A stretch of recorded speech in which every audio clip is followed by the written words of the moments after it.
He was proud of his learning, his knowledge, his deep and serious thoughts. When he went down to the seaside, did he delight in the beautiful different colors of the ocean? Oh no, he only thought about all the shipwrecks lying at the bottom of the sea, and he knew the names of every ship and the dates that they went down. And did he glory in the beautiful sunsets? Oh no. He was thinking about those sharks swimming around under the water. And when he walked back to his village, he didn't even see the monkeys. He didn't even delight in their playing in the trees.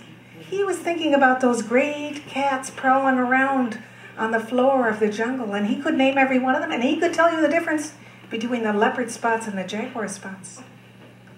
As for birds, did he hear the bird song? No, he was busy trying to identify the birds of prey flying overhead. Well, one day as he was coming back from his solitary time on the beach, coming through the jungle, he came to the path that led into the village, and there was a bend in the path.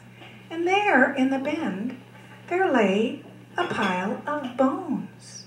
Very neatly stacked they were, the foot bone, the ankle bone, the shin bone, the knee bone, the thigh bone, you get the idea? The backbone, the shoulder bones, and right on top was a skull. Now that skull had deep sockets, and that young man felt like the socket was staring at it.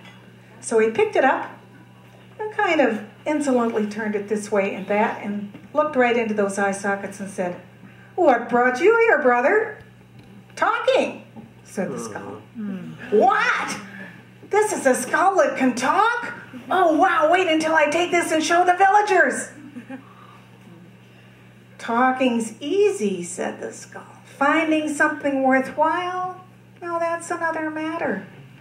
But the young man wasn't listening. He had taken a bag off of his shoulder and very carefully put the skull into the bag and then went running into the village, calling out to one and all, "Come see this exciting thing I have found that I want to share with you."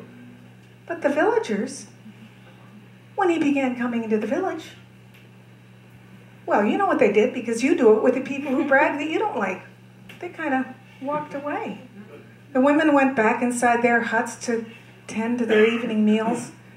The men went back to their gardening. The children didn't pay any attention.